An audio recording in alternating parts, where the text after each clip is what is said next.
Hi friends, ఈరోజు వచ్చేసి mango juice ఎలా చేయాలో చూపిస్తాం.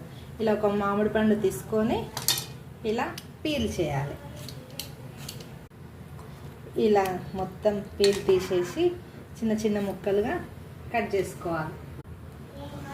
ఇలా మొత్తం చిన్న చిన్న ముక్కలుగా కట్ చేసుకొని ఇలా ఇవంతా తీసేసి ఇది మొత్తం మిక్సీ జార్లో వేసుకోవాలి.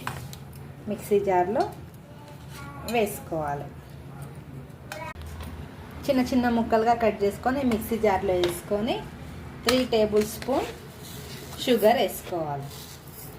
షుగర్ వేసుకున్నాక మిక్సీ పట్టుకోవాలి.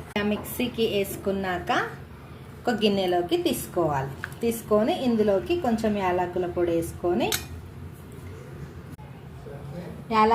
వేసుకొని ఇలా మిక్సింగ్గా మొత్తం మిక్సీ వేసుకొని ఒక ½ అన్ అవర్ ఫ్రిడ్జ్లో పెట్టి ఇలా గిన్నెలో వేసుకొని చపాతీ లేకుంటే పూరీలోకి తింటే చాలా బాగుంటుంది. Okay, thank you.